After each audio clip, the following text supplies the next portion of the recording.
পার্লামেন্টে তুলেছিলাম যে আমাদের 29 কিলোমিটার, আমার 250 কিলোমিটারের মধ্যে আমার বর্ডার, আমার এলাকার বর্ডার হচ্ছে 250 কিলোমিটার। তার মধ্যে একদম ফুলবাড়ির ওই সীমান্ত থেকে ওখান থেকে শুরু করে একদম মেকলিগঞ্জের ইয়ে পর্যন্ত, 3 বিঘা কুসলিবাড়ি এগুলো পর্যন্ত, তাতে 29 কিলোমিটার আমার জায়গা ইয়ে ছিল, আনফেন্স ছিল। তার মধ্যে কিছুটা নদী আছে, বাদ বাকি নদী ছাড়াও কিছু জায়গা আছে। তো এরকমভাবে যে নদীর মধ্যে তো ফেন্সিং হয় না, তো এইবার নদীর বাইরে যে এই যে 29 কিলোমিটার সেটাকে আনফেন্সিং যে হয়ে আছে, আনফেন্সড হয়ে আছে, এটাকে করার জন্য আমি আগেই জানিয়েছিলাম, তো তুলে ধরেছিলাম পার্লামেন্টে।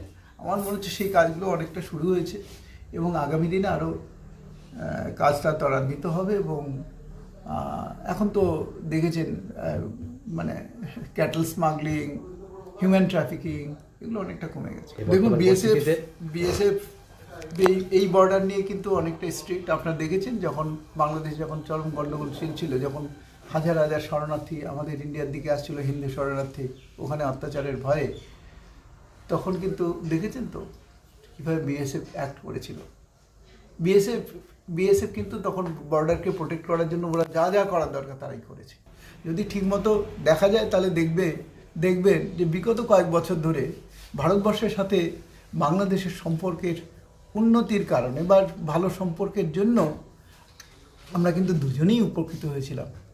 আজকে ওখানকার যে কৃষকদের শুনি বা অনেক বাজার টাজার করতে যায় তাদের বক্তব্য শুনি, তাদের দাম এখন বিভিন্ন রকম আলু, পেঁয়াজ ইত্যাদির আকাশ ছোঁয়া দাম। ওই আমাদের ভারতবর্ষে তো সেটা হয়নি। ওয়ালটনের পণ্য কিনে জিতে নিতে পারেন নগদ 20 লক্ষ টাকা। Double million offer, Walton fridge কিনে পেতে পারেন 20 লক্ষ টাকা, রয়েছে কোটি কোটি টাকার নিশ্চিত উপহার। আজকে ভারতবর্ষ তো দিতে চেয়েওছে, দিয়েওছে, এমনকি অনেক বৈরিতা সত্ত্বেও অনেক কিছু কমেন্ট করা সত্ত্বেও অনেক কিছু দেওয়াও হচ্ছে, এখনও দিচ্ছে। কিন্তু এটা তো যখন সাধারণ মানুষের মধ্যে চলে যাবে তখন তো ব্যাপারটা সরকারের মধ্যে সীমাবদ্ধ থাকবে না, সেইখানে তখন সরকারই বা কী করবে। এই জন্য আমার বক্তব্য যে আমরা পারস্পরিক যে সম্পর্ক সেই সম্পর্কটাকে বজায় রাখি।